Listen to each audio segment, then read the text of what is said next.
এই আপনারা এখন কি করেন এখানে? আরে দাদা কি করি দেখতেছেন?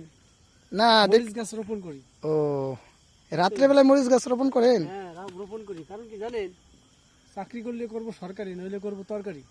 ও এই যে জমি চাষাবাদ করতে হবে আপনার বুদ্ধি করে, হিসাব করে, হ্যাঁ।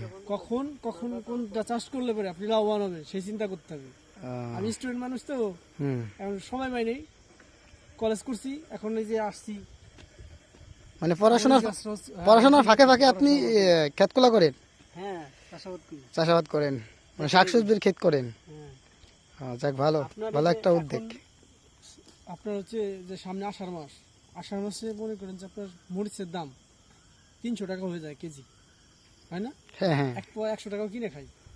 তো সেই হিসাব করে দেখেন, এই যে পাশে কি করছে, আমার জমির পাশে পাট রোপণ করছে, আর 1 কাঠা বইতে পাট সর্বোচ্চ হবে 8 মণ। হ্যাঁ হ্যাঁ, আর যে পরিমাণ খরচ, তাতে আমার 8 মণের আপনার যা উৎপাদন করে যা মানে হবে, খরচ যা হবে, আর আপনার উৎপাদন যে মূল্য সমান, কোনো লাভ নাই। তাই আমি কি করছি, পাট চাষ না করে দেখেন পাশের জমি আমি খালি রাখছি, মরিচ গাছ রোপণ করবো। কারণ ওই সময় আমার নগদ টাকা, আমি হাতে মরিচ নিয়ে যাবো, 10 কেজি মরিচ নিয়ে যাবো, নগদ টাকা করে দিয়ে দেবে। যাক, ভালো, ভালো একটা উদ্যোগ, হ্যাঁ, শুনে খুশি হলাম। আপনারা সবাই আশীর্বাদ করবেন, দোয়া করবেন। হ্যাঁ, আমাদের আমি আমাদের দর্শকদের উদ্দেশ্যে কিছু বলেন।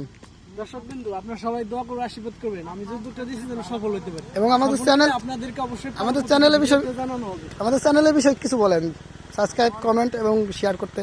চ্যানেল নাম কি? দর্শক, আপনারা আমাদের চ্যানেল এরকম ভিডিও পাইতে হইলে আমাদের চ্যানেলগুলো সাবস্ক্রাইব করে রাখতে হবে বেশি এবং লাইক দিতে হবে, শেয়ার দিতে হবে। হ্যাঁ